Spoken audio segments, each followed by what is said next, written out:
Hey there. Tonight we're heading back, not to warm castles or candlelit feasts, but to smoke-filled huts and frozen earth. This is winter in the Middle Ages, the real one. No glory, no armour. Just peasants doing their best to survive months of cold, hunger and silence. Snow drifted through the roof. Bread turned to stone. Wolves came closer. And every day you got up and did it all again. If slow, grounded history helps you unwind, feel free to like the video and subscribe, but only if it actually brings you peace.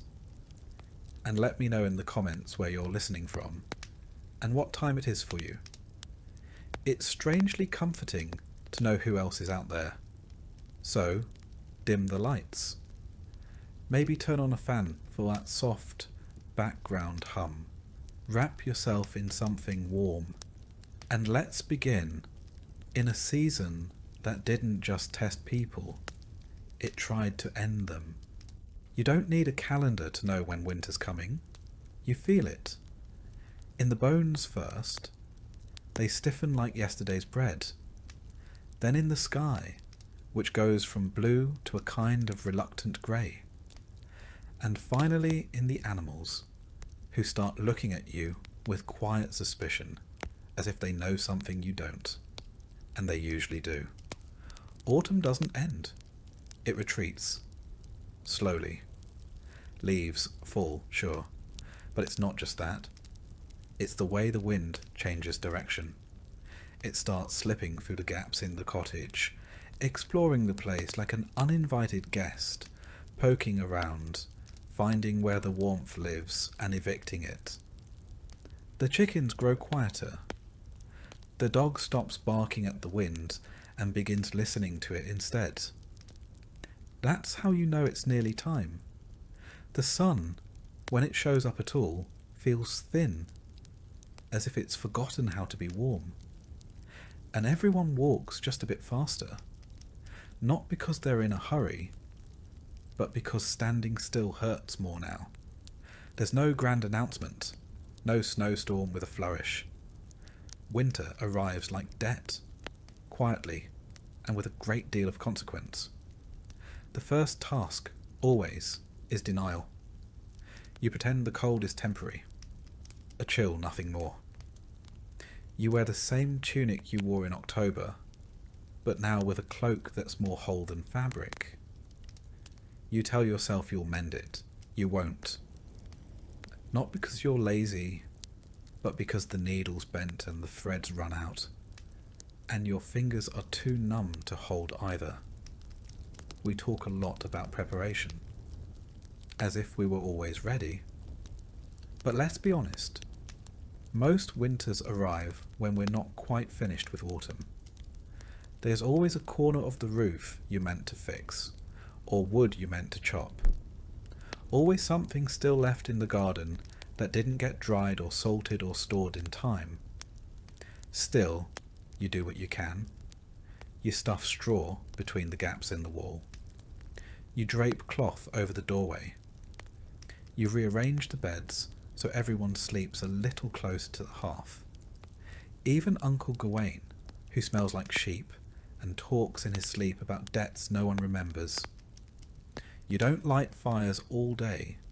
That's a luxury. Wood is for evenings, for cooking, and for the hour or so when everyone pretends to be cheerful. The rest of the time, you rely on movement, layering, and the heat of several reluctant siblings pressed together under one scratchy blanket. The animals sense it too. They linger longer near the shelter. The chickens huddle. The pigs go quiet, which is deeply unsettling.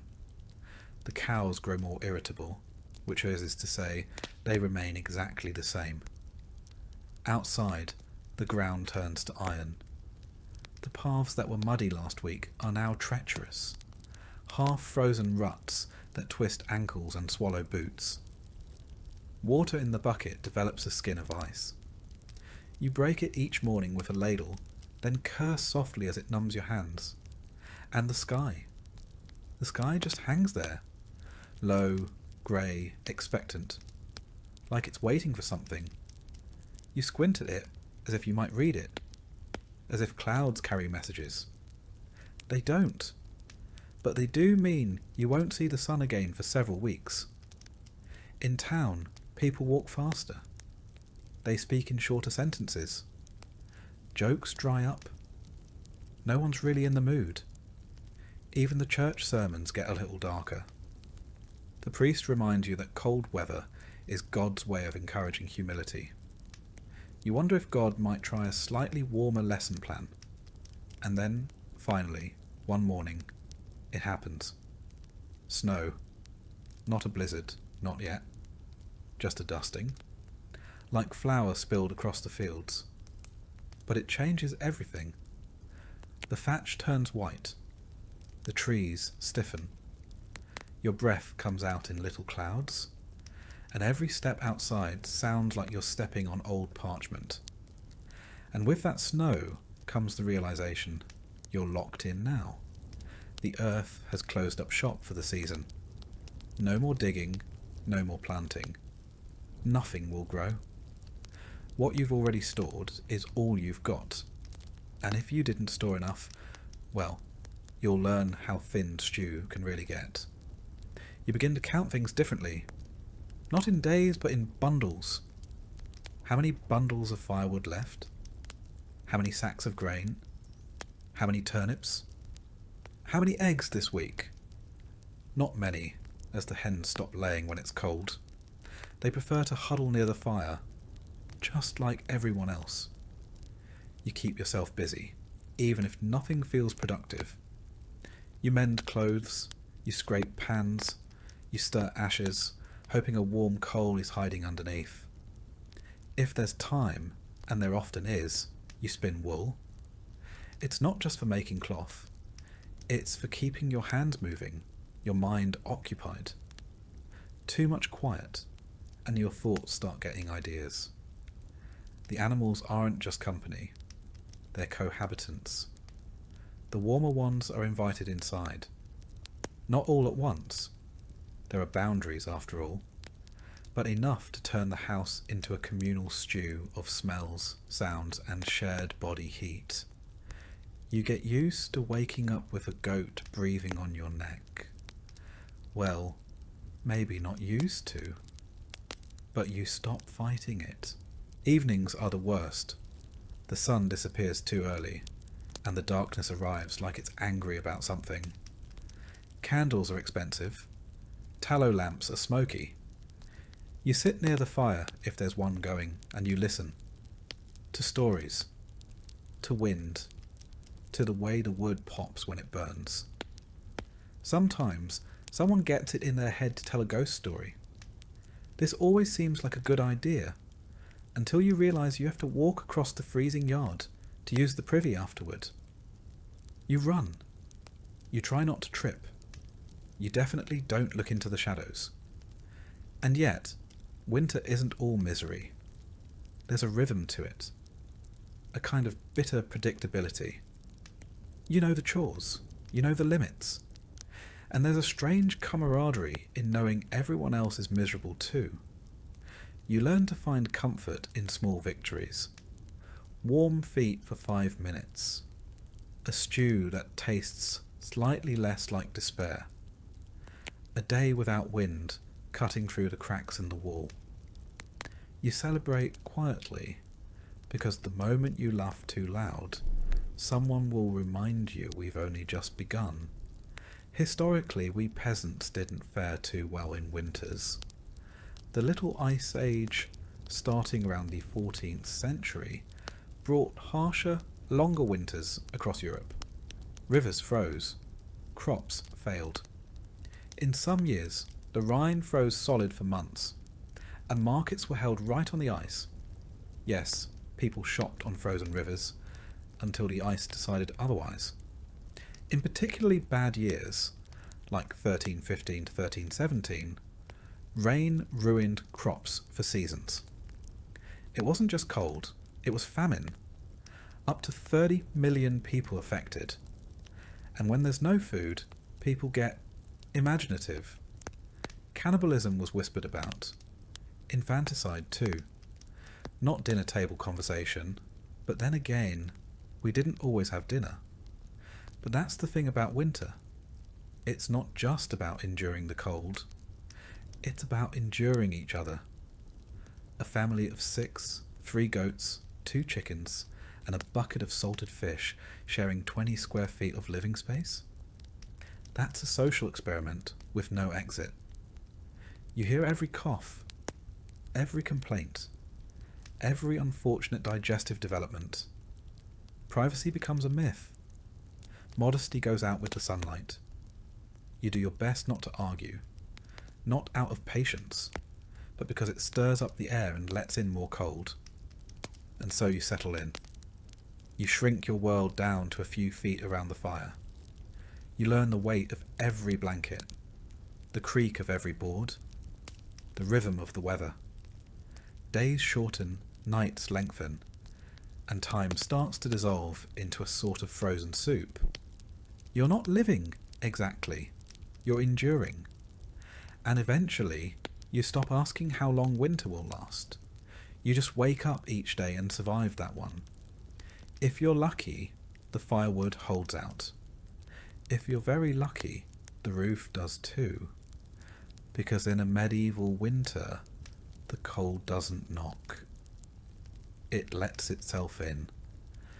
And stays a while. And tomorrow it starts again. Winter doesn't just try to kill you with cold. It kills you with chores. And at the top of that frozen to-do list? Wood. Endless amounts of it. You don't just need a few logs for ambience. You need firewood like your life depends on it, because it does. Everything revolves around fire. It cooks your food, warms your bones, dries your socks, scares off rats, and makes the house only mostly uninhabitable. Without it, you're not a peasant. You're a popsicle with taxes. But fire doesn't magically appear. It takes wood, lots of it. Cut, carried, chopped, stacked and cursed at. Gathering firewood is the medieval equivalent of having a second full-time job, except this one pays in back pain and frostbite. There's no chainsaw, no gas-powered anything. Just an axe that's been in the family so long you're not sure if it's a tool or an heirloom. The handle's cracked, the blade is blunt. But it's still better than using your hands, which, let's face it, you probably will anyway once the axe gets stuck in the 3rd log. You start in autumn, of course. Everyone says that. Start early. Except there's never enough time. The harvest runs late, your neighbour borrowed your axe, and you sprained your ankle trying to outrun an angry goose. So here you are in December, swinging steel at a tree like it insulted your mother, praying it falls in the right direction. And trees don't cooperate. They're heavy, unpredictable, and covered in snow. You cut one down, only to realise you still have to chop it, carry it, and stack it. Repeat 50 times. If you're lucky, your back just hurts.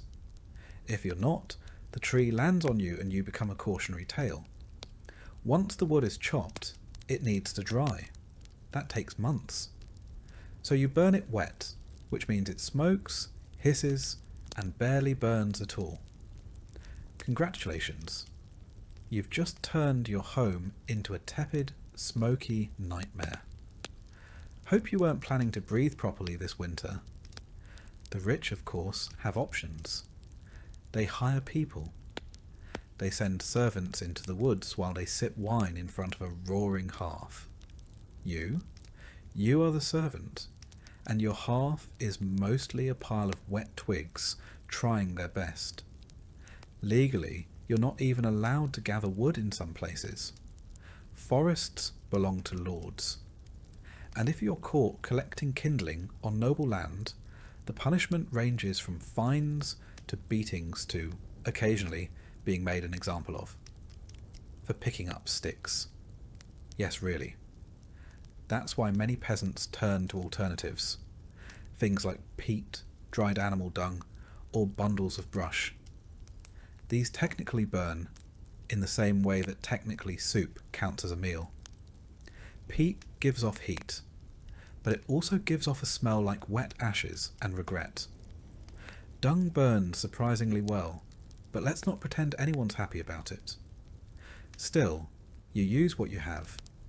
You gather dried cow patties with frozen hands and pretend you're not inhaling memories of last summer's pasture. The good news? It's free. The bad news? Your cottage now smells like a campfire held inside a barn. Stacking firewood is an art. Too tight and it moulds. Too loose and it falls over and breaks your toe. So you build a neat pile against the wall of your house, wrap it with whatever canvas you can steal from your cousin, and hope it doesn't collapse under snow. It will. And you never have enough. That's the golden rule. Doesn't matter how much wood you cut, it's never enough. By February, you're down to burning fence posts, old furniture, or anything that vaguely resembles timber. There's no sentimentality. If it catches fire, it's fuel. You dream of firewood. You count logs instead of sheep. You have actual arguments over who burned the good stick too early. You ration embers. You hoard coals like they're treasure. And if you manage to find a particularly dry branch under the snow, you bring it home like a war trophy. Sleeping in winter is a gamble. If the fire dies out, the temperature inside drops to hope you wrote a will. You tuck in close, under layers of blankets, furs and other humans. Not because you like them, but because survival beats personal space.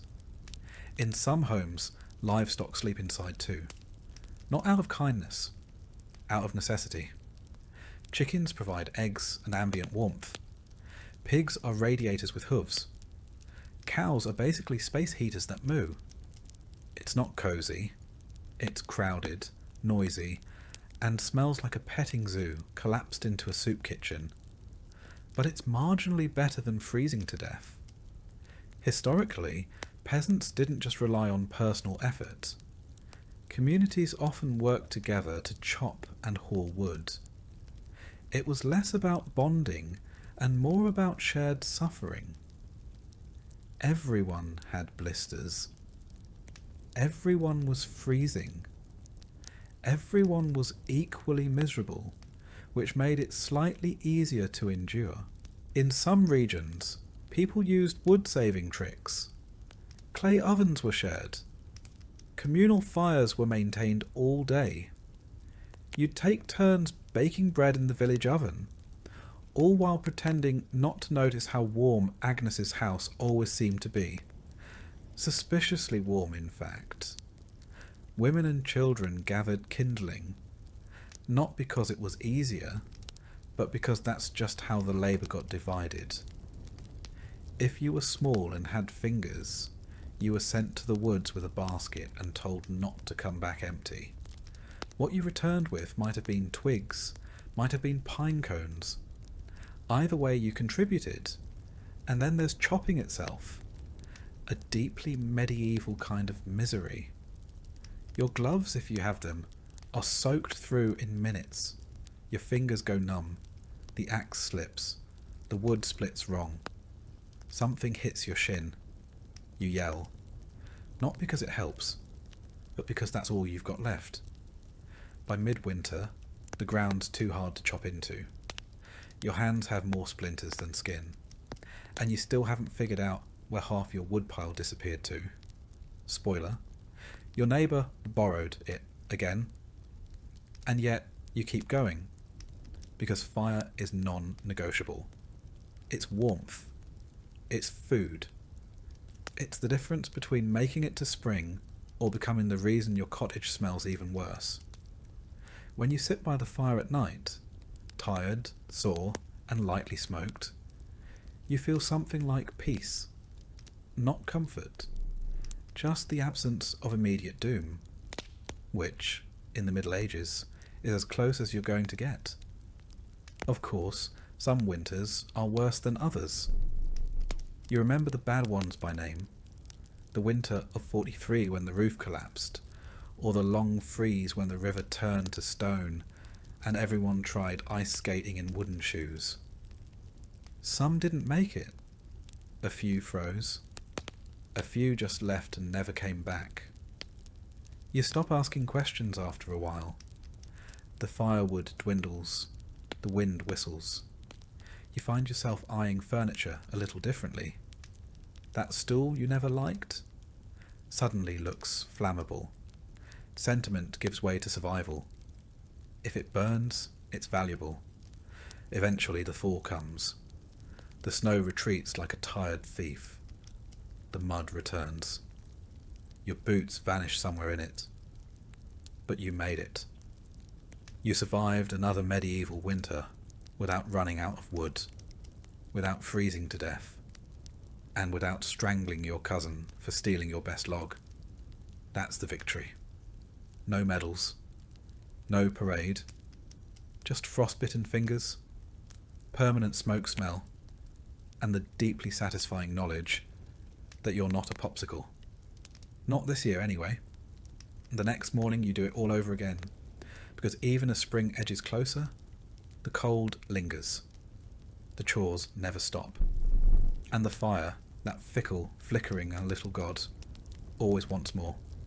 More wood, more sweat, more of you. And you give it. Because in the end, it's not about comfort. It's about survival, one splinter at a time. And tomorrow, same routine. Chop, stack, burn, freeze, repeat. You don't beat winter. You survive it.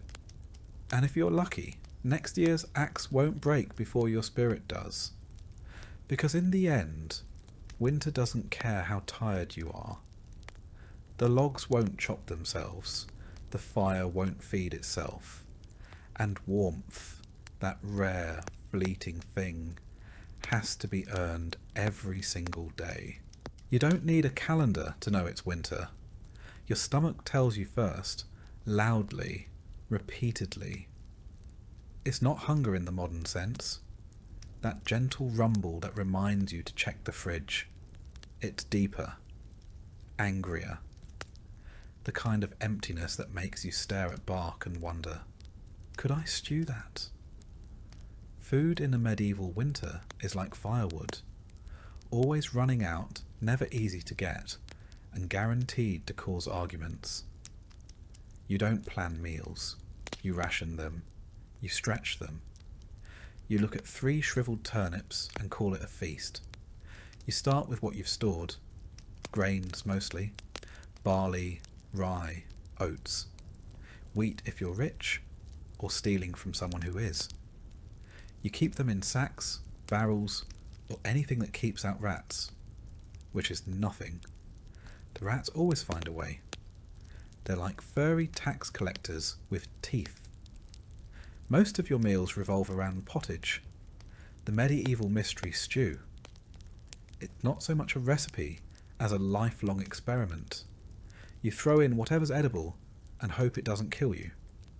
Root vegetables, dried beans, wilted greens, maybe a strip of dried pork if you've got royal connections or a generous neighbour. It simmers for days, sometimes weeks. New ingredients are just added to the pot.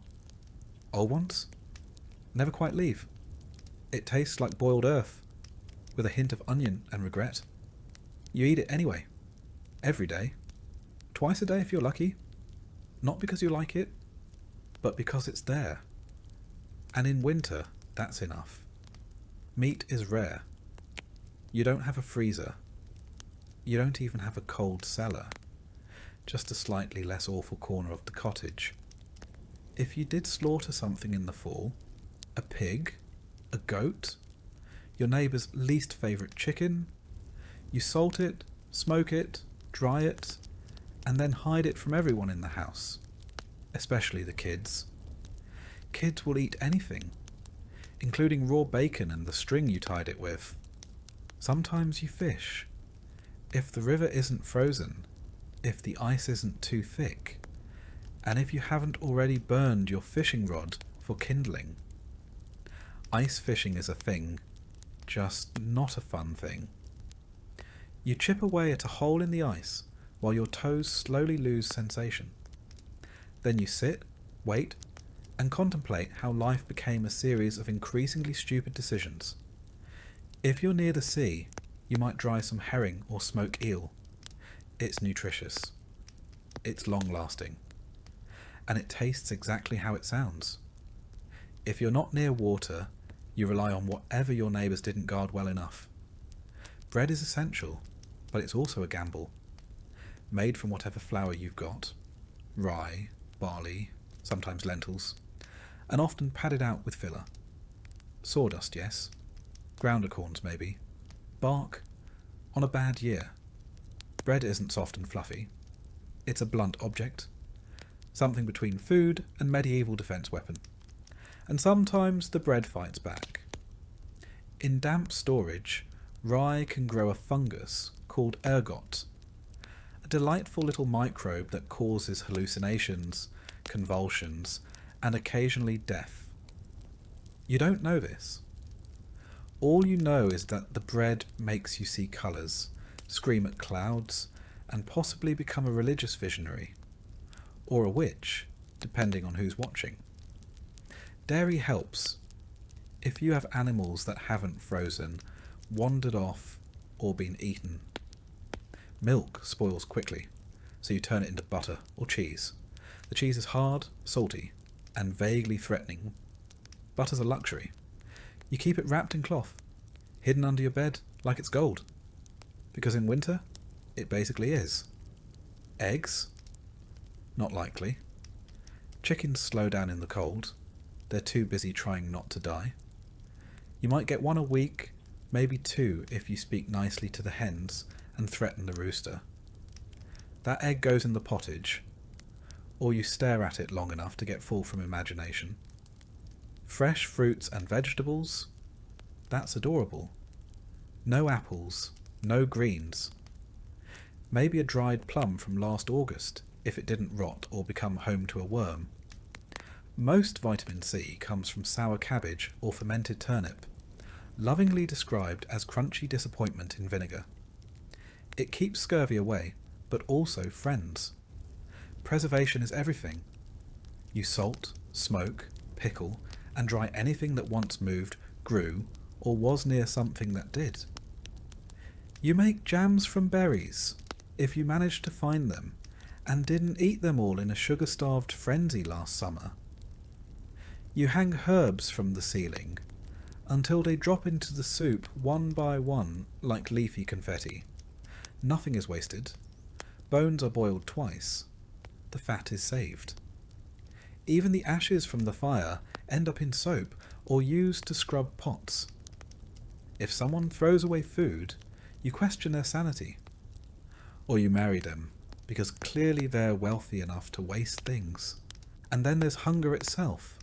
Not mild hunger. Not I skipped lunch hunger.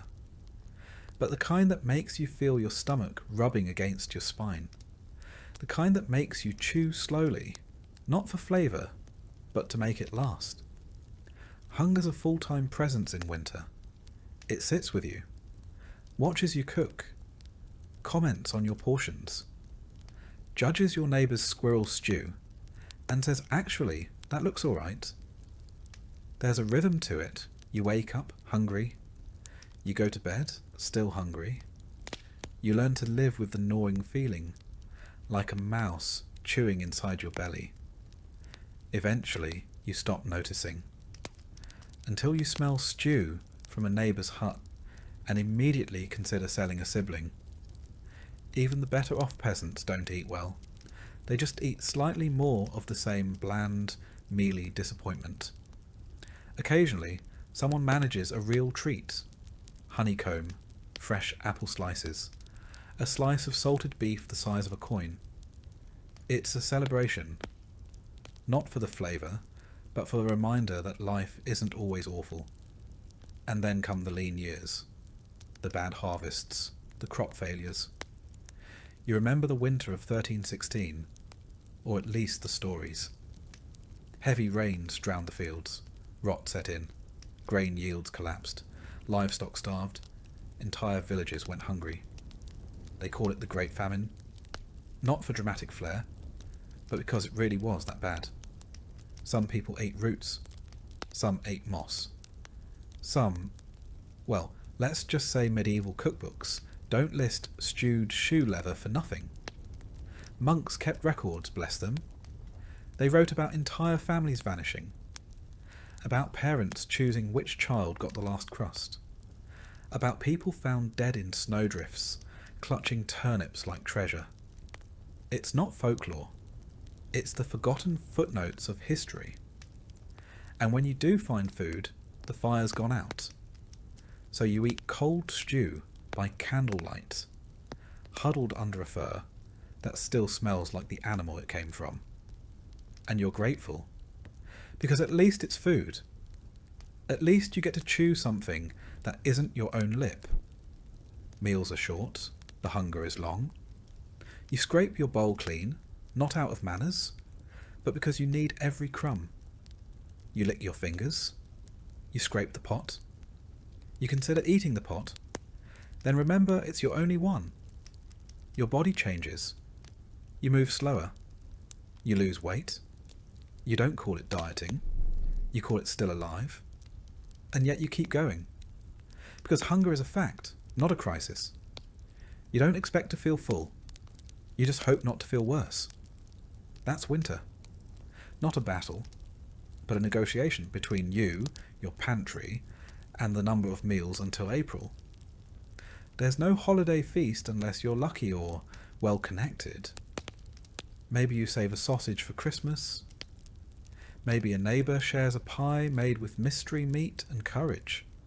You don't ask questions. You eat, you smile, and you try not to cry when it's gone in 3 bites. Even the celebration foods are practical. Spiced ale, if you can afford spices. Nut cakes, if anyone had nuts. Pies filled with dried fruits, soaked in syrup and desperation. They're more ritual than indulgence. A way to remind yourself that joy exists, even if it's crusted in soot and shared with a dozen shivering relatives. So, what did you eat in a medieval winter? Anything that wouldn't eat you first.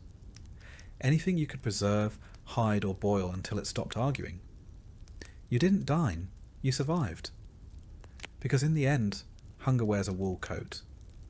It wraps around you. It stays close. It whispers in your ear. And when spring finally arrives, the first green shoot you see, you don't admire it. You bite it. Your home in the Middle Ages is not a refuge. It is not a sanctuary. It is not, by any modern standard, a building. It's more like a wooden suggestion of shelter, loosely stapled to a dirt floor and held together by good intentions, dried mud, and the unspoken agreement that nobody sneezes too hard. Let's start with the walls. Wattle and daub if you're lucky. That's woven wooden strips covered in mud, straw, and whatever else was lying around. Cow dung, hair, gossip. You pack it all together and pray it hardens before the next storm hits. Spoiler, it doesn't. On a good day, the wind whistles through the cracks. On a bad day, the wind howls through like it owns the place and wants rent. There is no insulation. There is no sealant. There's just the outside and slightly less outside. Your roof is thatched, of course, which sounds quaint until you realise it's just dried plant matter arranged in a vaguely triangular shape. It leaks constantly. Rain comes in. Snow piles up. Birds nest in it. Mice move in and start charging rent. If you're lucky, it only partially collapses during a storm. If you're not, you wake up with your ceiling in your lap and a chicken on your face. The floor? Dirt? Just dirt? If it's muddy, you wait. If it's frozen, you slip. If it's dry, it turns to dust and gets into everything. Your lungs, your eyes, your soup. You try throwing down straw to soften it, which lasts approximately 6 hours before turning into a trampled, mouldy paste that somehow smells like feet and despair. Windows? Don't be silly. Glass is for churches and rich people. You have holes. If you're feeling fancy, maybe you stretch some oiled parchment over the opening. It lets in light and also every draft between now and Easter. Curtains? Number cloth is too valuable to waste on luxuries like privacy. Doors barely latch. Hinges groan like wounded animals. You can barricade it with a log, or if you're short on logs, because you've already burned them for heat, maybe just hope the wind isn't in a mischievous mood. Fireplaces are central, but not in a cosy way. There's a fire pit in the middle of the room. No chimney, just a hole in the roof. So the smoke rises slowly, filling your home with a lovely grey fog that coats your walls, your lungs, and any hope you had of clear breathing until spring. You don't smell the smoke after a while. You are the smoke. Now let's talk furniture. You don't have much. A wooden bench, maybe a stool. A table if you're living the high life. Beds are shared with your spouse, your children, and occasionally livestock. The mattress is straw stuffed into a sack, which sounds fine until you remember that straw doesn't stay fluffy. It compresses, moulds, and invites bugs. Your pillow is another sack. If you're lucky, it's full of feathers. If you're not, it's just more straw, possibly slightly less crunchy. Blankets? Wool, if you've got it. Or furs, if something nearby died recently. Most nights, you sleep in your clothes, under everything you own, hoping body heat plus faith equals survival. And if your fire dies out overnight, you wake up frozen in your own breath cloud, questioning every decision that led to this point. Heating the place is a challenge.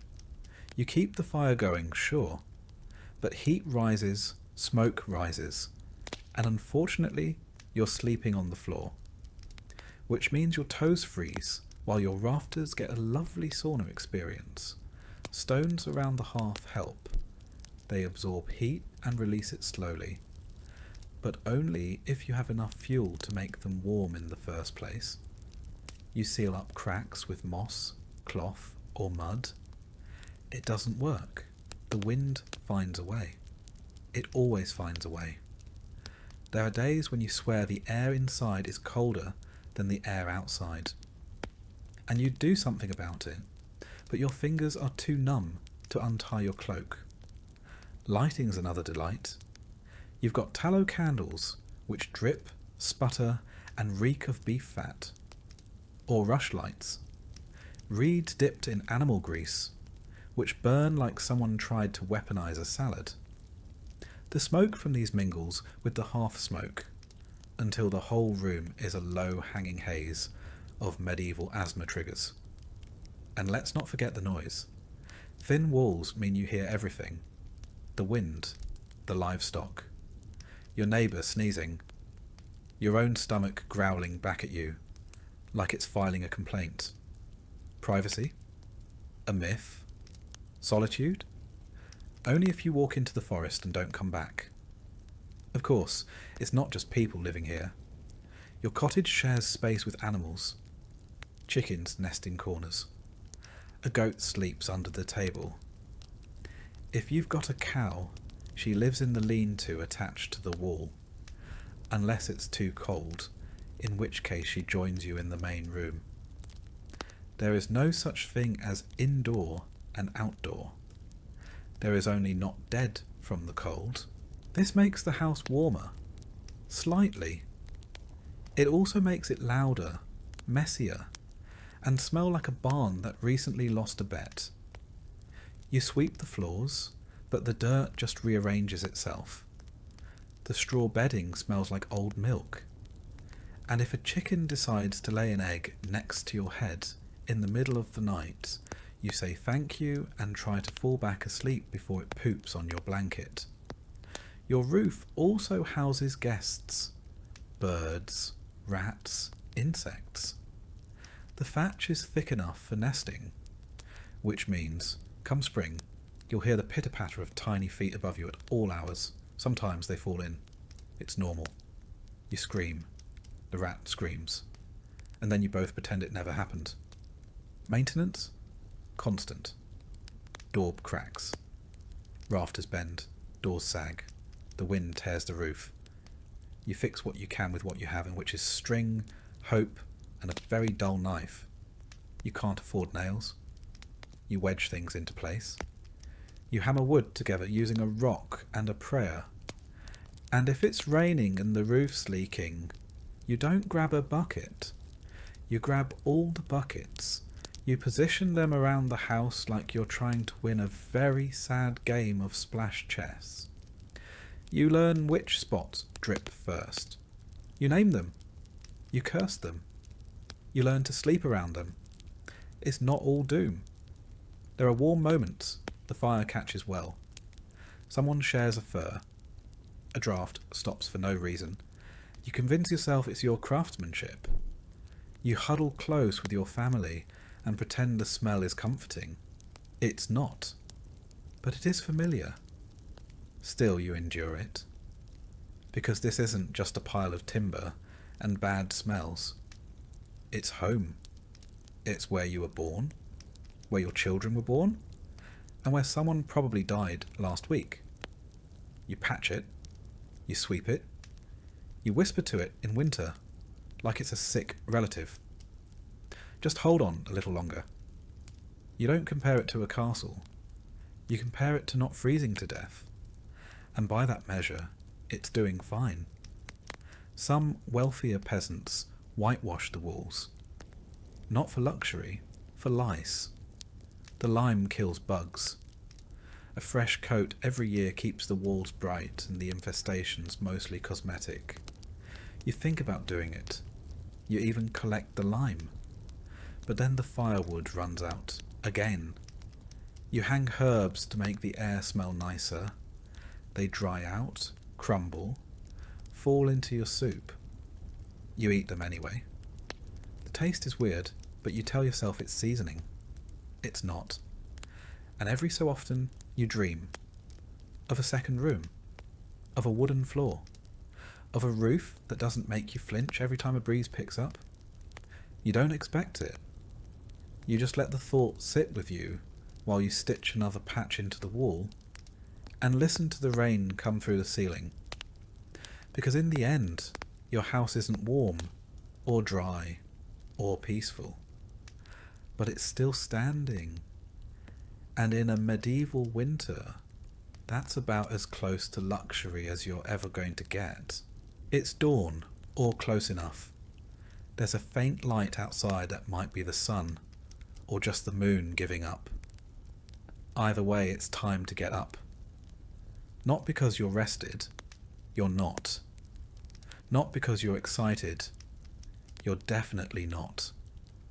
But because your life depends on getting things done before frostbite, famine, or your neighbour's goat beats you to the water source. There's no weekend. There's no me time. There's barely enough time to scrape the frost off your eyebrows. Every day is a repeat of the last. Gather, mend, feed, carry, boil, patch, repeat. Winter in medieval Europe is a season-long to-do list, written in mud, smoke, and fatigue. First job, get the fire going. You hope the embers survived the night. If not, you're back to flint and steel, hunched over kindling with frozen fingers, and breath so visible it could be mistaken for a ghost. Wood is precious. You use it sparingly. A good fire means warmth, food, light, and life. A bad one means all of the above slowly slip away while you pretend you're not crying from smoke. Once the fire's going, or at least coughing along like an asthmatic squirrel, it's time for water. The bucket is heavy, the The stream is half frozen, and the path is icy enough to host the worst Olympics event in history. Peasant figure skating. You fall, you spill, you curse the ice, the bucket, and the cruel joke that is winter. Then you do it again, because water doesn't fetch itself. Back home, you boil it. Not because you're a health nut, but because it might kill you otherwise. Every sip is a gamble. Boiling water is also how you warm your hands, steam the hut, and delay feeling like a medieval failure for 10 more minutes. Next, animals. They need feeding before you do. Chickens are annoyed, pigs are loud, the cow is judging you. You scrape together old hay, kitchen scraps, and whatever hasn't frozen solid. You check the coop for eggs. There aren't any. Again. The rooster, however, has plenty of opinions. If it snowed overnight, you clear the path to the door. Not because it's tidy, but because falling into a snowdrift while holding a bucket of pig slop is the kind of memory that sticks. You shovel with a flat plank, your hands wrapped in rags, and mutter things that will get you excommunicated if anyone heard. With the animals fed, and your fingers halfway thawed, it's time for breakfast, if you can call it that. Yesterday's pottage reheated with today's regrets. Maybe some crusty bread. Maybe not. If someone remembered to scrape the pot clean last night, you're scraping the scrapings. No one complains. Complaining takes energy. Then it's time for the real work. If you're a man, it's chores in the fields, forest, or forge. If you're a woman, it's everything else. Spinning wool, mending clothes, making food, cleaning soot, hauling water, stirring the pot, and somehow keeping 6 children alive while pretending your hands aren't frozen into claw shapes. Repairing the roof? That's your job. Fetching firewood? Also your job. Making sure the goat doesn't freeze, escape, or explode? Still your job. There are no task lists, just a rolling stream of crises that need solving before nightfall. Laundry is once a week, and it's its own form of purgatory. You drag clothes to the river, break through the ice, and scrub with a mix of ash and lye until your knuckles bleed and your soul leaves your body. Rinse. Freeze. Repeat. Cooking is a game of improvisation and lowered expectations. You stir the same pot you used yesterday. You skim the surface for mould and add more water. Maybe some herbs. Maybe a pebble for texture. You serve it hot and call it soup. Afternoons are for fixing things. Tools, fences, relationships strained by arguments over who ate the last turnip. You sharpen blades with a whetstone that's older than your grandfather, who, incidentally, died falling off the same ladder you now use to patch the ceiling. Children help, in theory. Mostly they get underfoot, but even toddlers are handed tasks, holding yarn, scaring crows, carrying small bundles of kindling. They work because they have to. Playtime is what happens when they finish early, and no one ever finishes early. Inside, the spinning wheel turns endlessly. Wool doesn't spin itself. Linen doesn't weave itself. Every thread in every tunic has passed through hands that ache. Gloves are a luxury. Calluses are standard issue. And if you drop a spindle and it rolls into the fire, you just stare for a moment and quietly consider walking into the flames after it. By late afternoon it's already dim. The sun barely tries in winter. Shadows stretch long. You rush to finish the day's tasks before the light fails. You patch walls with mud, rehang door hinges, fix a leaking roof with nothing but straw, a rock, and wildly misplaced optimism. Then you prep for the evening, stir the stew, stoke the fire, scrape the frost off the inside of your water bucket. You change into warmer clothes, which are the exact same clothes, but with one more layer of sadness. Dinner arrives, such as it is.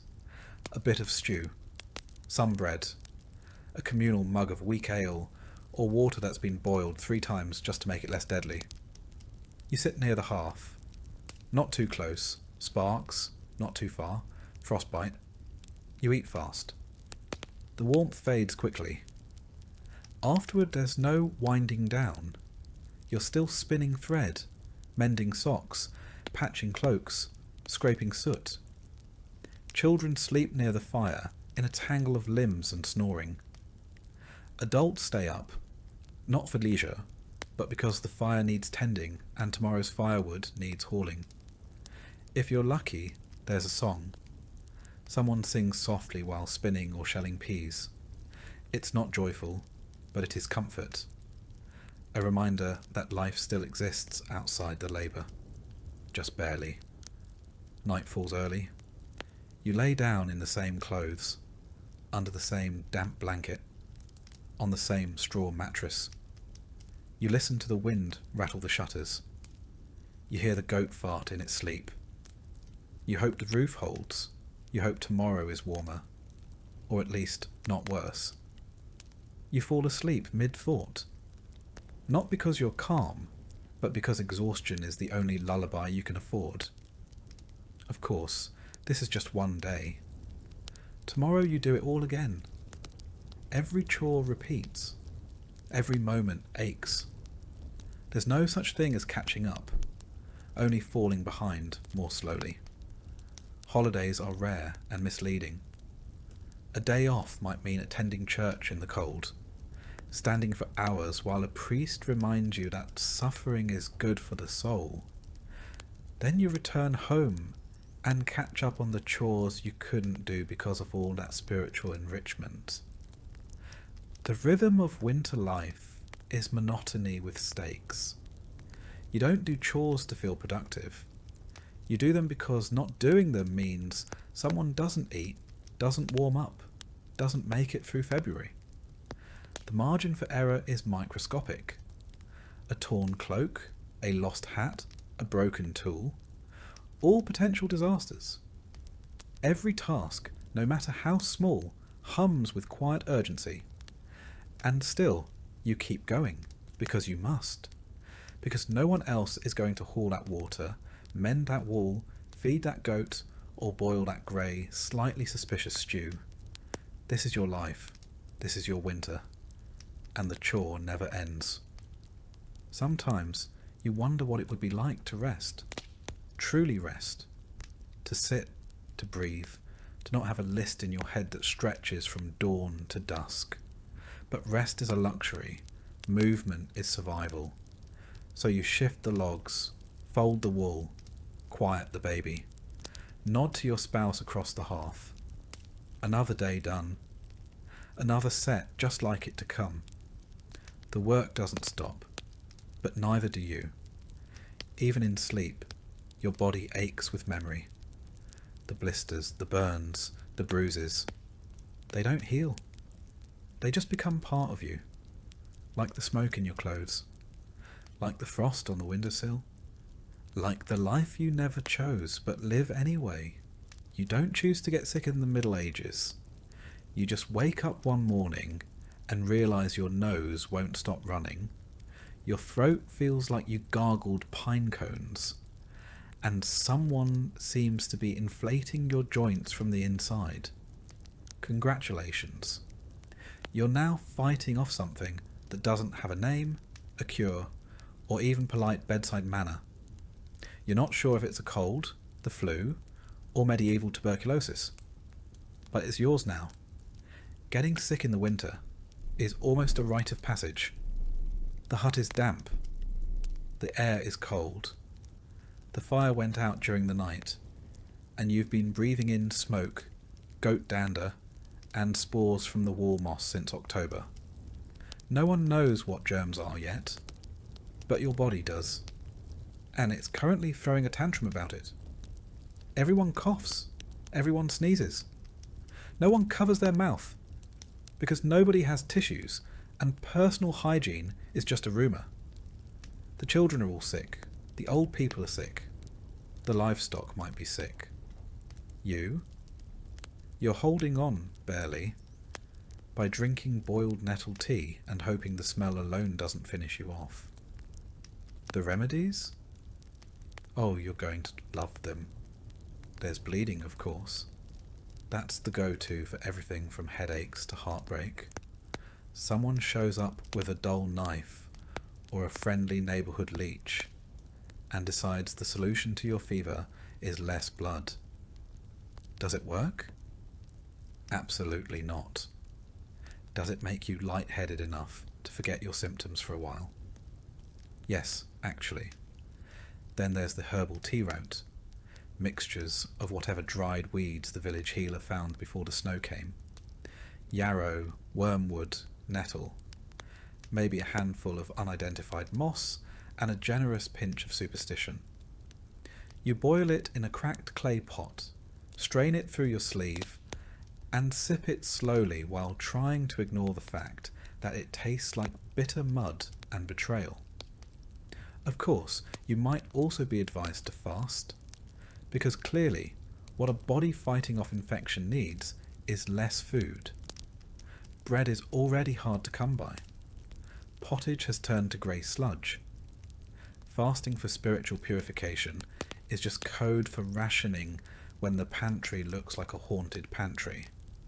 Other cures include steam inhalation from the same pot you just boiled your soup in, prayer, the longer the better, and, in extreme cases, applying hot coals near the skin to draw out the poison, which works about as well as it sounds. Medical help, such as it is, depends entirely on who shows up first. If it's the village healer, you might get a poultice and some herbs. If it's the priest, expect prayers, holy water, and a gentle reminder that maybe you brought this on yourself by skipping mass. And if it's the barber surgeon, well, start writing your will. The barber surgeon arrives with a sack of instruments that haven't seen soap since the last plague. He's cheerfully optimistic.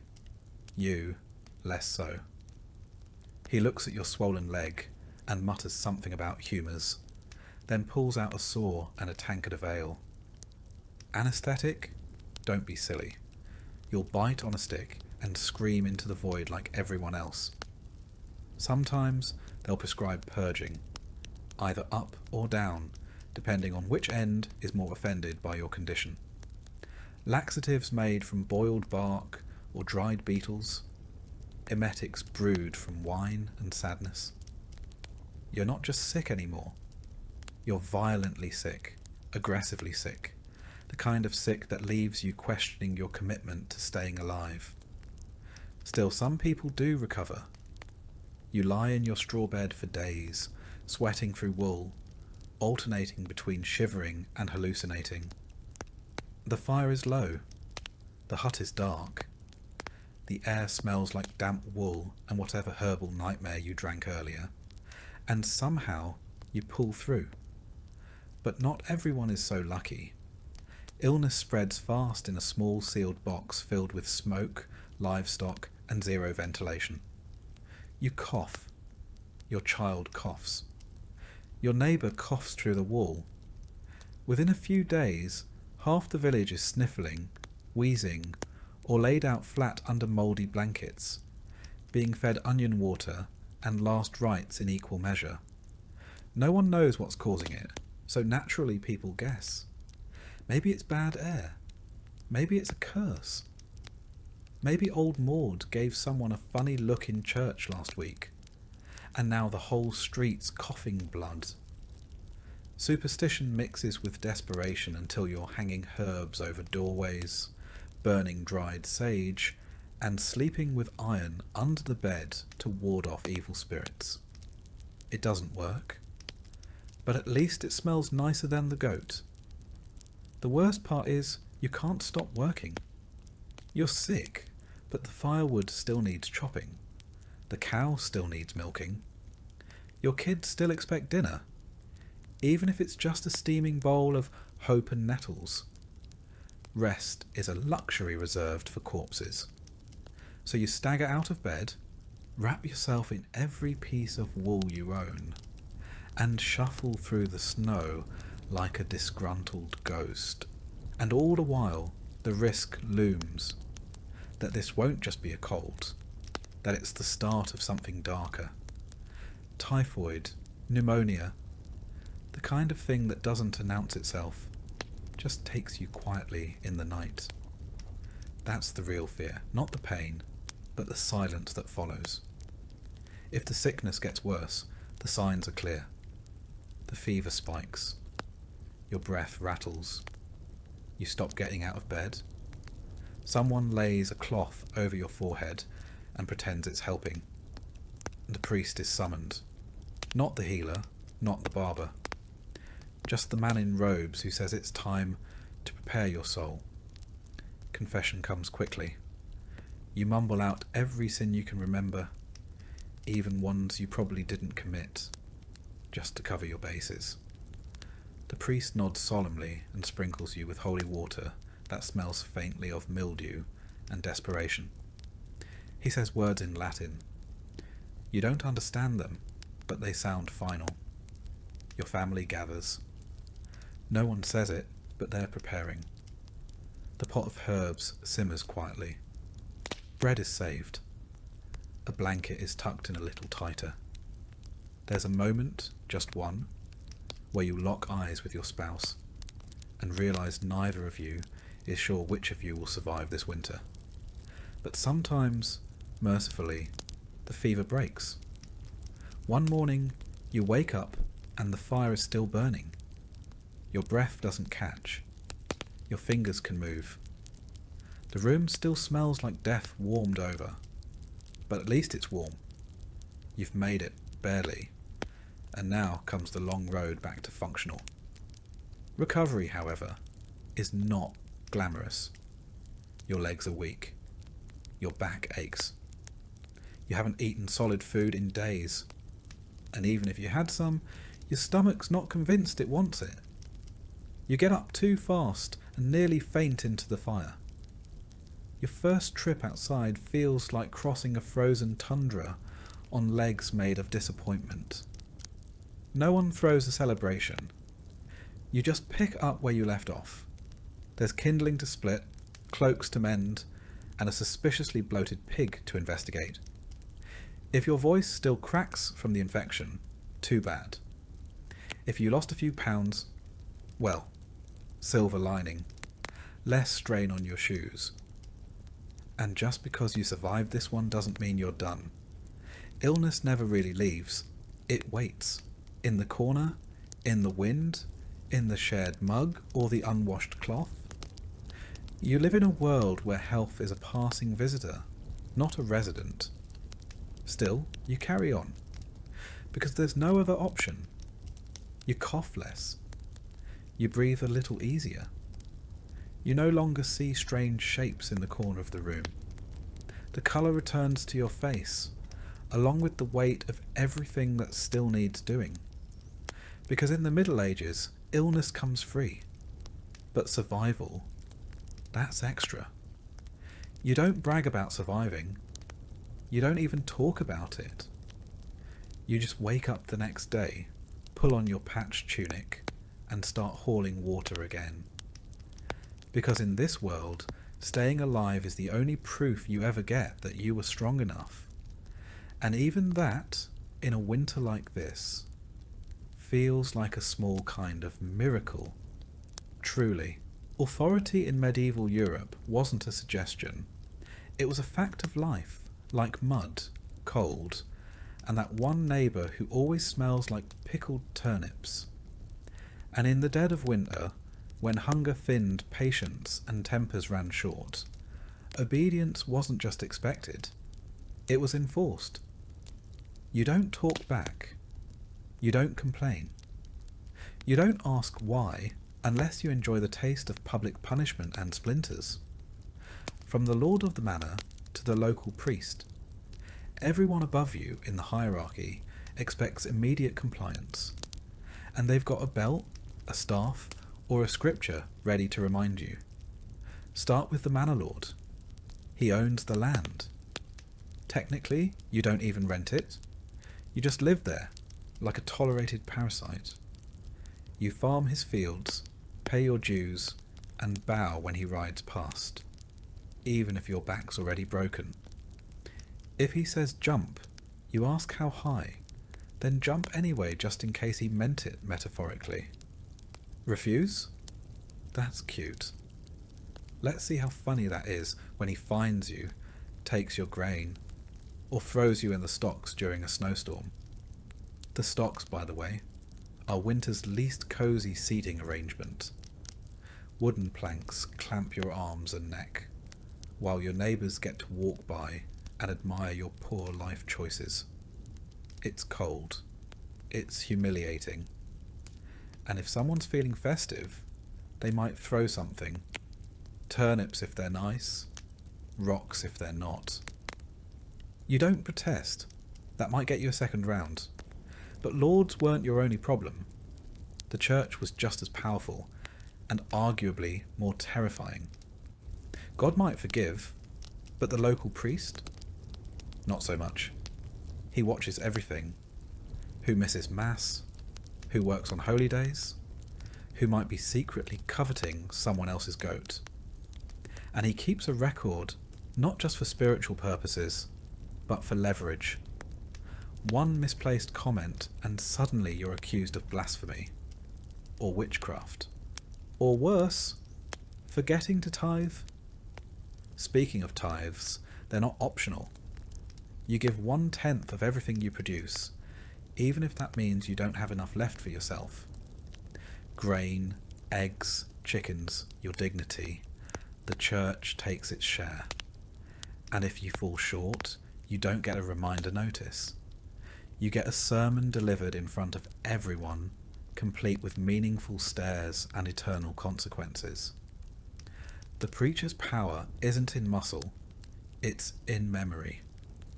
He remembers who skipped prayers, who whispered during Mass, who dared to question why Lent means eating boiled weeds for 6 weeks. And in the winter, when everyone's cranky and coughing, it doesn't take much to land yourself in the pulpit's line of fire. Then there's the law, or whatever passes for it. The constable is often just a farmer with a stick and a vague sense of authority. Laws are less about justice and more about keeping people in line. Steal bread, lose a hand. Say something cheeky to a noble, lose a tongue. Gossip too loudly, get fitted for a scold's bridle. A lovely little iron mask with a mouthpiece designed to make you think twice before speaking a third time. Even private matters come with public consequences. If your child misbehaves, you're blamed. If your spouse curses, you both suffer.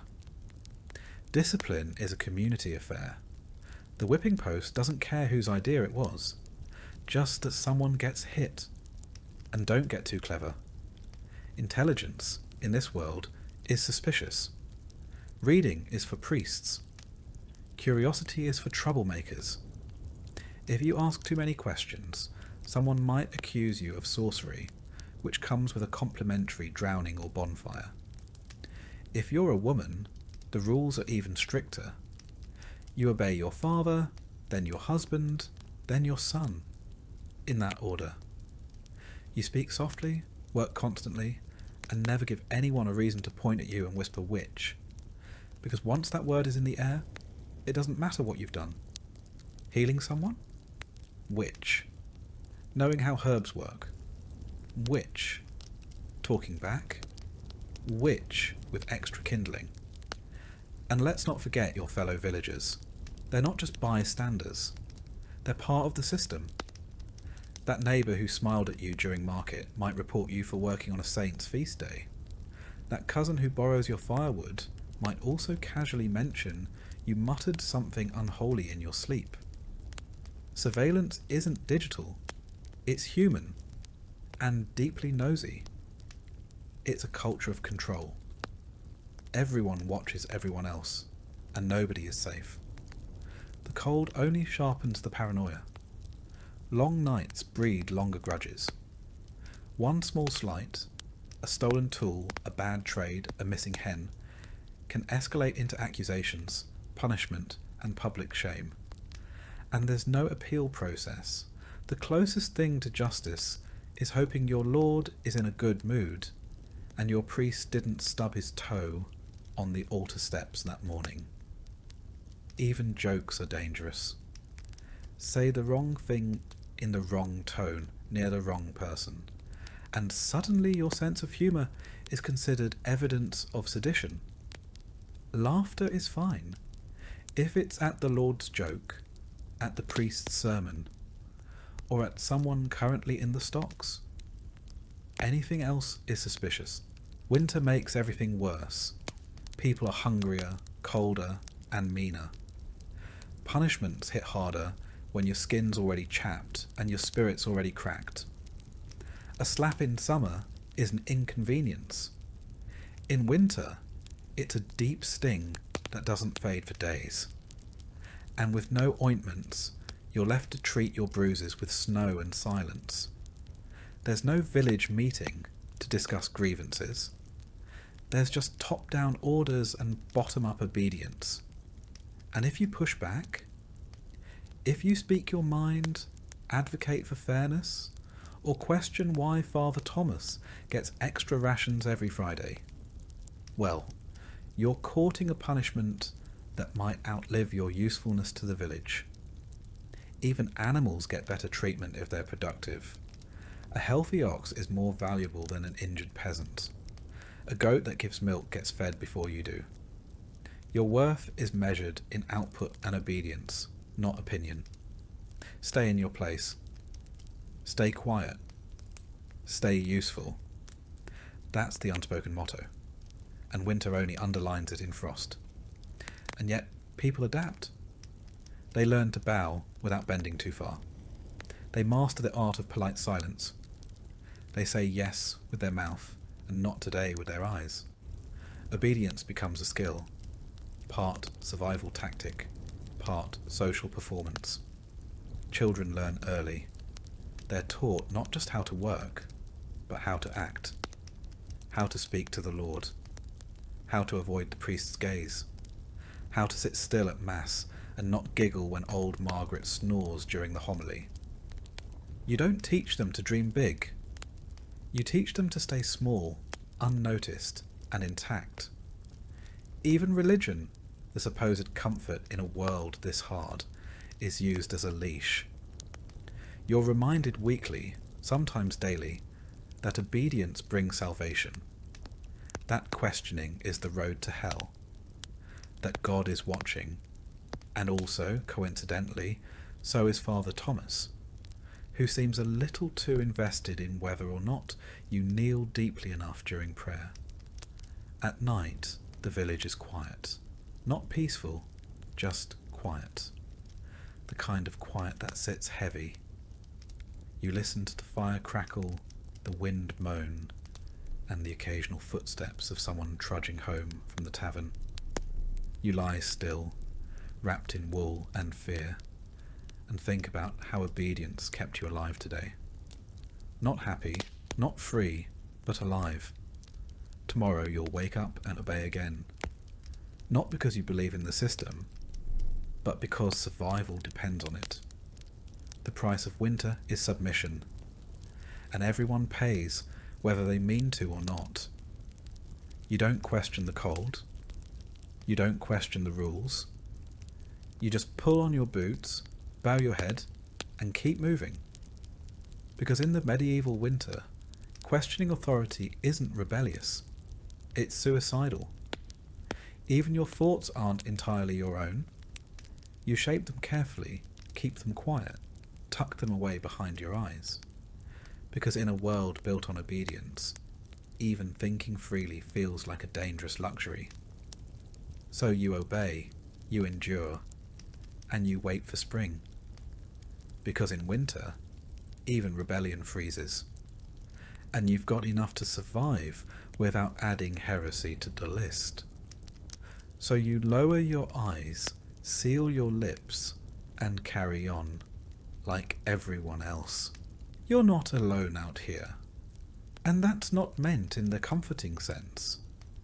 The kind people say when offering a hug. It's the kind whispered by your inner voice when something howls in the woods, and your door isn't quite shut right. Because in the medieval winter, you are surrounded by things that want your food, your warmth, and occasionally your face. Wolves are the obvious concern. By December, they're starving. By January, they're bold. They prowl the edges of the forest, closer now than in summer, noses lifted toward your chimney smoke. They smell meat. They smell fear. They smell you. And when you walk alone, maybe to fetch firewood, maybe to empty the slop bucket, they watch. Sometimes they follow. They rarely attack outright, but you've heard stories. Everyone has. Some say they wait until you slip, until your lantern goes out, until your boot catches in a snowdrift, and you fall face first in silence. Then it's over fast, or not fast at all. But wolves aren't the only ones watching. There are smaller predators, quieter, sneakier, and often already inside. Rats don't care about the cold. They've made themselves at home, tucked behind sacks of barley, scurrying under your straw beds, nibbling anything remotely edible, and some things that aren't. You've heard them at night, the gnawing, the skittering. The occasional scream from someone discovering a rat had made a nest in the laundry pile. They eat grain, soap, leather. They chew through your shoes, your belts, the bindings of the only book in town. If it can be chewed, it will be. And when food runs low, truly low, rats become more than pests. They become a test of what you're willing to kill in the name of dinner. Cats help when you've got them, but a good mouser in winter is almost worth more than a child. And they know it. They lord over the cottage like tiny monarchs, demanding warmth and respect in exchange for thinning the vermin herd. If they don't feel like hunting, well, too bad. The rats resume their midnight buffet, and you wake up to something missing a corner. Then there are the dogs, not all of them friendly. Some are village strays, half-wild things with torn ears and ribs showing through their fur. Most were abandoned when food got tight. Now they roam in loose packs, sniffing at doors, chasing chickens, and occasionally cornering someone too slow to close the gate. You don't trust them, they don't trust you. They bark at ghosts, and sometimes at nothing at all. But when they're hungry enough, barking turns into biting. Out in the woods, you've heard rumours of lynxes. Rare, but not impossible. A blur of fur and claws that disappears before you're even sure it was real. Mostly they avoid people. Mostly. But if one showed up in the village, no one would be surprised, just unlucky. Boars are worse. Big, mean, and stupid. They don't hunt you, they charge you, especially if they're cornered or desperate. You've heard of men losing legs to a wild boar tusk, or lives. In the leanest months, some still try to hunt them for meat. Sometimes they come back with dinner. Sometimes they don't come back at all. And just when you think the outside is bad, remember, the inside isn't much safer. The cold drives more than rats indoors. Spiders, beetles, centipedes, things that crawl and crunch underfoot, all come looking for warmth. You step on them barefoot at dawn and pretend not to scream.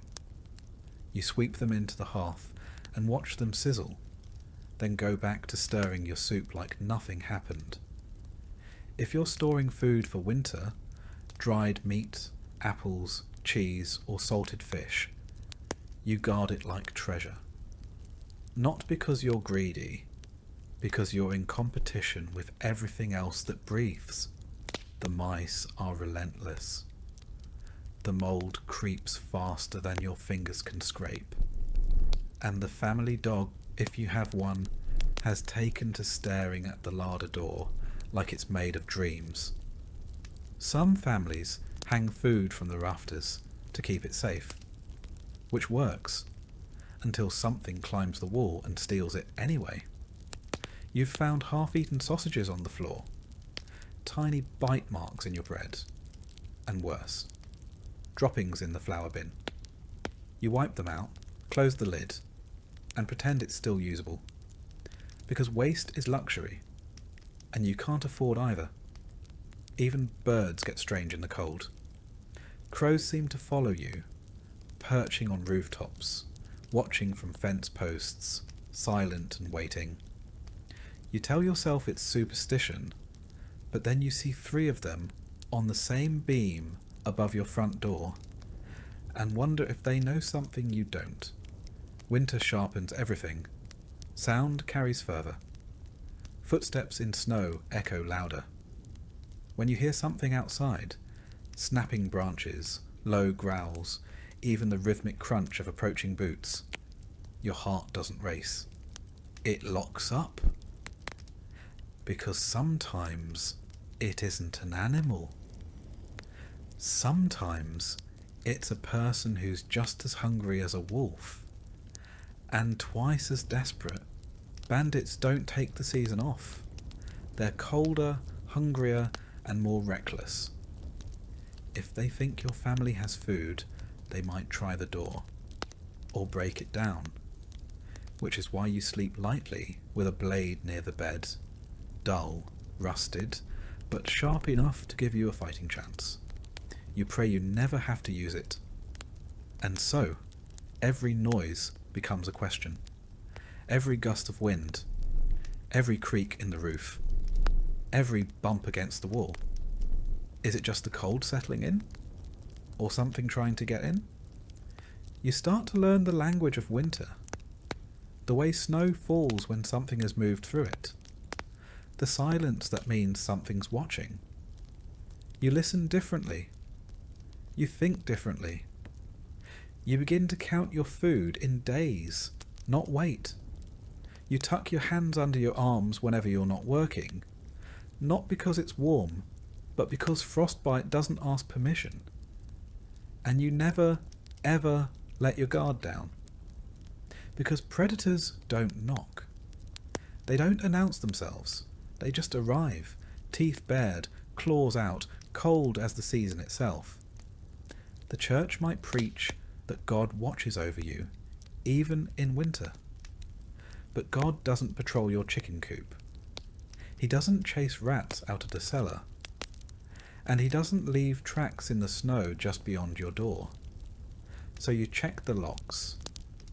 You double knot the rope. You leave the fire burning low and the knife where you can reach it. And when you sleep, it's the kind that ends at the smallest sound. Half rest, half readiness. Because winter isn't just cold. It's alive. It's hungry. And it's always waiting. In the mornings, you check for tracks. Not out of curiosity. Out of necessity. A single line of paw prints across your garden means something visited. Maybe just passing through. Maybe scouting. Sometimes it's foxes, nosing around the chicken coop. Sometimes it's worse. You shovel snow from the path, not just to walk safely, but to erase evidence. To make your home look less tempting to whatever might be watching from the tree line. Some people hang charms above their doors. Bits of bone, carved wood, sprigs of dried herbs. Protection, they say. Against animals. Against spirits. Against luck turning sour. Whether they work is anyone's guess. But no one dares remove them. Your dreams turn strange. Teeth. Eyes. Heavy footsteps. You wake in a sweat, breath fogging in the cold air, and listen, just in case. Because winter in the medieval world doesn't just test your strength, it tests your sanity. It frays your nerves, your sleep, your sense of safety. Every dark night is a dare. Every howl a reminder. Out here, you're not at the top of the food chain. You're just another creature trying to survive the cold. So you carry on. Eyes open, doors shut tight. Because in a medieval winter, staying warm is only half the battle. The rest is making sure nothing eats you before spring. And if something is hungry enough, it won't care whether you've prayed, prepared, or hidden well. It will just come, and you'll need to be ready. Because in a world like this, even rebellion freezes. When your food is gone, your toes are numb, and your roof leaks more than it covers. There's only one place left to turn. God. Or more specifically, the medieval church, which depending on the day is either your salvation or one more mouth demanding something from you. Religion in the Middle Ages wasn't optional. It was oxygen. It filled every hour, every room, every thought, especially in winter, when death felt closer than ever and plagues liked to show up uninvited. You didn't just believe in God. You structured your life around the idea that He was watching, and that He wasn't thrilled. The church didn't just offer comfort. It offered rules, rigid ones. You attended Mass, even if the church was colder than outside. You fasted on command. You confessed things you weren't entirely sure were sins. And if you didn't, the consequences weren't just spiritual. They were social. People noticed, people talked, and nobody wanted to be the reason the harvest failed or the fever spread. The church building itself was no haven. Stone walls, dirt floors, a draft that seemed to aim directly at your spine. You'd huddle beside your neighbours, trying not to shiver loud enough to be accused of weakness, while the priest, layered in robes and spiritual authority, droned Latin none of you understood. But you nodded anyway, because it wasn't about comprehension. It was about obedience. Mass didn't pause for weather. If the river froze over, you crossed it. If your child had a cough that sounded like the devil himself had taken up residence in their lungs, you wrapped them up and brought them along. Missing Mass wasn't just frowned upon, it was noted. By the priest, by your neighbours, by that one old woman who never blinked and always sat in the front pew. And let's not forget tithing. 10% of everything you had, or were supposed to have, went to the church. Not 10% of your surplus. 10% of everything. Whether your family was living on turnip broth and stringy boiled oats didn't matter. The Lord still needed his cut. Apparently, heaven had expenses.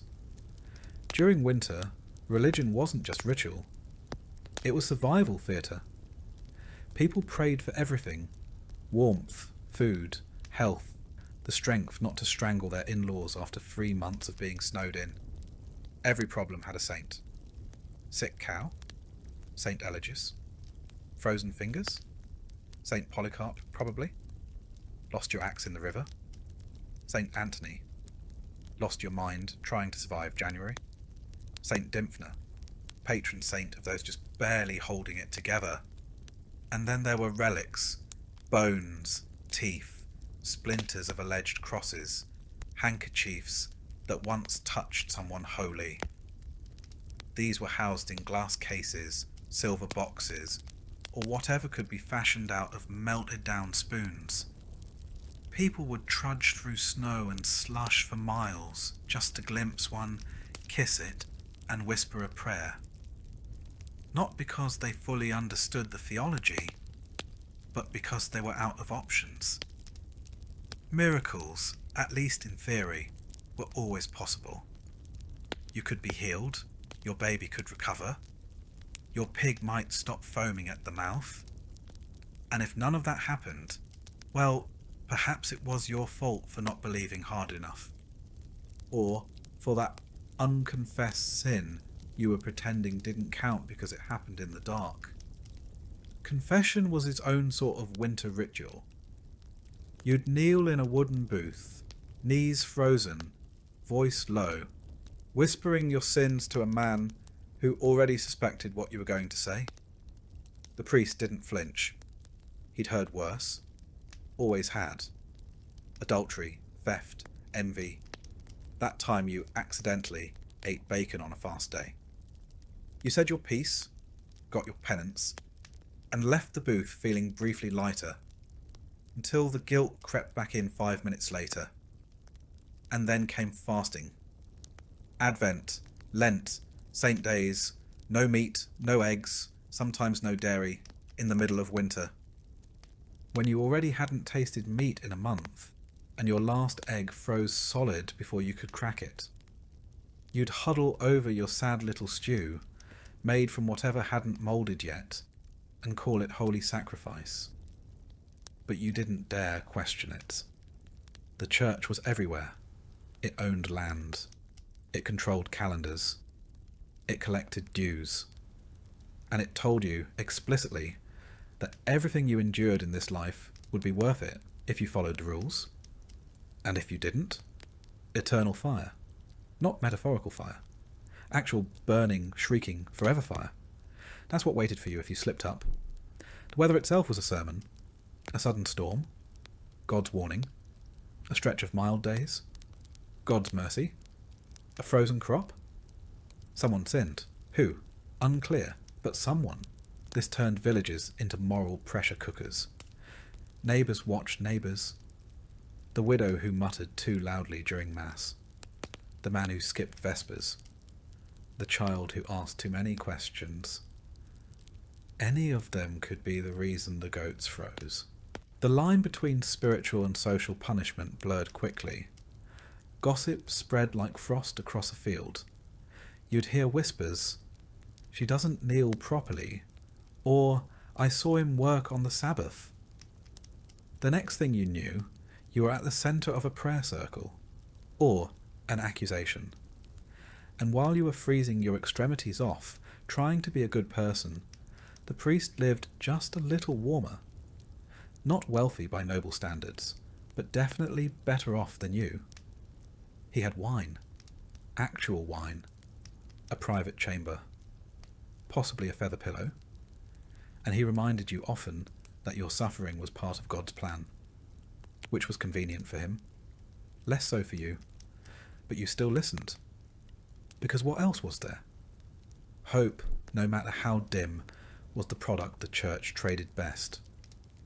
In a world where your child could die from a cough, and your neighbour could vanish beneath a collapsing roof, heaven offered a kind of cruel comfort. If this life was nothing but mud, hunger, and cold, then surely the next would be better. Golden streets, warm light, no frostbite, no rats. You held on to that vision, not because it made sense, but because it had to. Because otherwise you were just surviving for the sake of suffering, and that was too much for anyone to admit out loud. You'd carve little crosses into the beams above your bed, whisper rosaries in the dark, tie charms to your belts, saints for safety, saints for sleep, saints for not dying before morning. Every tiny ritual was rebellion against despair. You couldn't fix the cold. You couldn't fix the hunger. But maybe you could stay in God's good graces long enough to see spring. And that meant keeping the faith. Even if your knees bled from kneeling.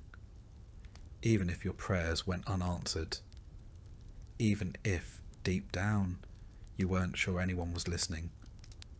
And when someone did die, which in winter was often, it was the church that guided their body to rest. Or tried to. The ground was frozen. Graves had to be hacked open with picks, or left shallow and marked for later.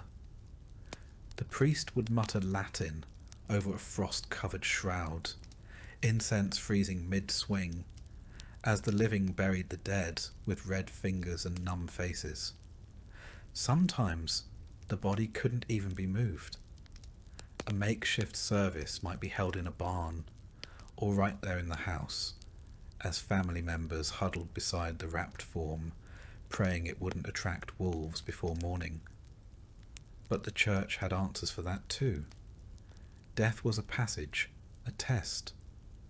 The cold couldn't follow you into heaven. The hunger would end. The pain was temporary, if you believed, and if you obeyed. So even in the worst moments, kneeling in a church so cold, your breath fogs the hymnal, confessing sins just to feel some control, praying to a saint you barely remember the name of, you kept going. Because faith, in the medieval winter, wasn't just about Salvaven. It was about survival. And when the cold howled loudest, it wasn't the fire or the food that kept people going. It was the quiet hope that someone, somewhere, was listening. Because in a world ruled by frost and famine, belief was the last thing that couldn't be taken. There's a lie people like to believe about winter, that it ends in March. That spring arrives like clockwork, just when it's needed most. Flowers blooming, birds returning, the sun stretching its golden fingers across thawing fields. But in the Middle Ages, winter didn't care about calendars. It came when it wanted, left when it was finished. And sometimes it didn't leave at all. March could be just as cruel as January. Snow still fell. Ice still clung to the eaves like it had paid rent. The wind kept howling, and the sun stayed low, pale, and deeply unhelpful. Mud replaced snow, but that didn't mean life got easier. It just meant your boots got heavier. Spring was a rumour. Hope was a dangerous luxury. By the time the snow finally melted, the damage had already been done. The ground thawed, yes, but the people didn't. What winter didn't freeze, it starved. What it didn't starve, it broke. Bones, tools, spirits. Some families came through it thinner. Some didn't come through at all.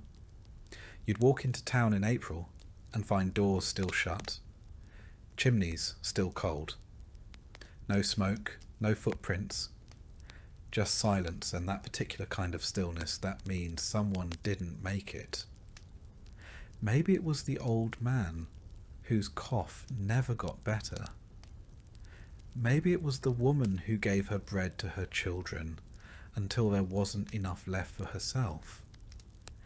Maybe it was the child who got sick in February and just faded. Funerals were quiet affairs, if they happened at all. By late winter, the graveyard had filled faster than anyone expected. The earth was too hard to dig properly for most of the season, so bodies were sometimes wrapped and kept in barns or caves until the ground could be broken. You'd smell them before you saw them, and even if you survived, you didn't exactly celebrate. You didn't burst into song at the sight of a crocus. You stared at the dirt like it owed you something, like maybe, if you waited long enough, it would give something back. Food, hope, a reason. Spring was not a joyful rebirth. It was a slow, muddy crawl out of the grave you nearly slipped into. You were alive, yes, but different. A little quieter, a little thinner. You laughed less. You trusted less. You had seen what hunger could do, what cold could steal, what desperation could turn people into. You didn't talk about it, not directly, but you saw it in each other, in the way people flinched at loud noises, hoarded crumbs, stared too long at piles of firewood as if counting them like coins. You could tell who had seen someone die. You could tell who had buried their own. And the hunger didn't end just because winter did. Your stores were empty, your livestock thin. Nothing had grown yet. It would be weeks, months even, before the fields fed you again. Until then, it was the waiting game. You boiled the same roots. You baked the same rock-hard bread. You hoped the rains came and not another frost. And then there was the work. Winter didn't just starve you. It broke your tools, rotted your thatch, collapsed your sheds. Spring meant fixing everything. Fences, roofs, wheels, muscles. You had to patch, plant, chop, haul. There were no breaks, just new tasks stacked on top of the old ones. You planted seeds with fingers still cracked from frost. You hoed soil while coughing up the tail end of a January illness. You did all this while pretending you weren't still hungry, weren't still grieving, weren't still having dreams about being chased barefoot through snow by something with your brother's face. Records from the time, where they exist, speak more in silence than statistics. Parish logs list who was buried, but not why. Chroniclers write of harsh seasons, of unusual mortalities. They don't mention that a village of 60 might be 40 by April, that 10-year-olds looked 20, that women miscarried from cold alone. What we know is this: medieval winter wasn't something you got through. It was something you survived, in the strictest sense. You made it to the other side, not untouched, not whole, just breathing. And even that was rare. No one talked about trauma. The word didn't exist. But the symptoms did.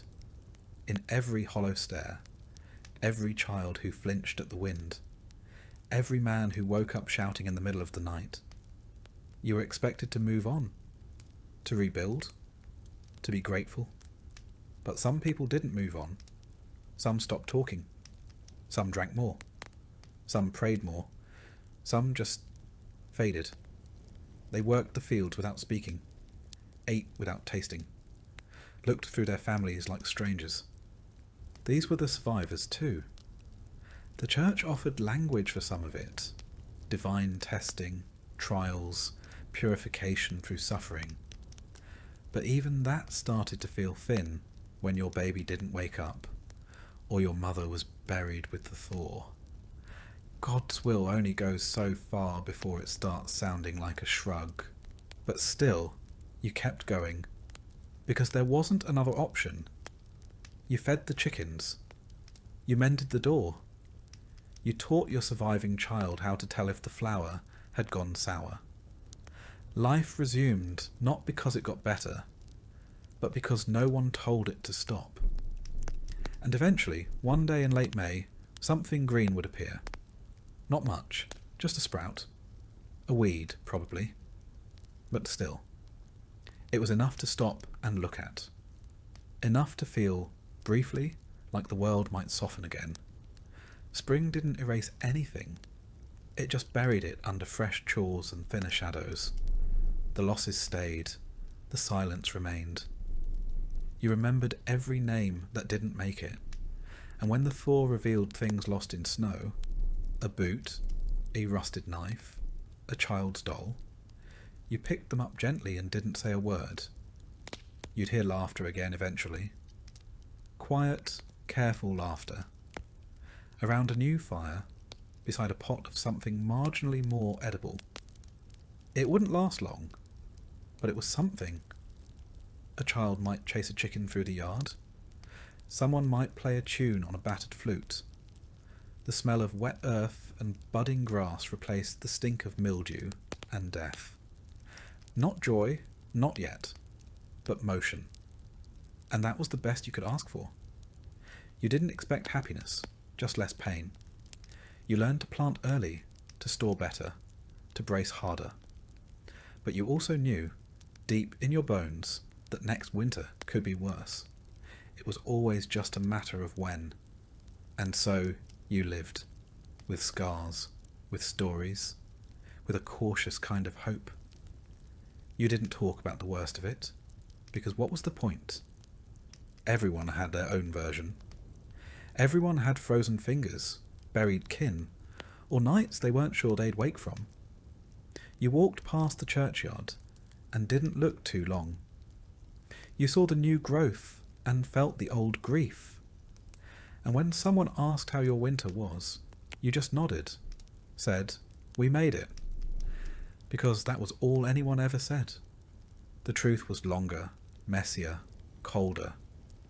It lived in the corners of the room, in the way you wrapped your cloak tighter, even in the sun, in the way you counted your food twice, in the way you listened for wolves, even in spring. Survival wasn't triumph. It was just endurance.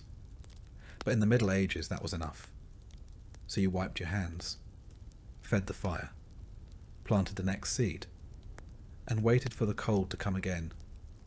Because in a time when nothing was promised, not warmth, not food, not tomorrow, making it through winter was the closest thing peasants had to a miracle. And for most, there were no songs, no records, no legacies, just another spring, and the quiet proof that they were still here.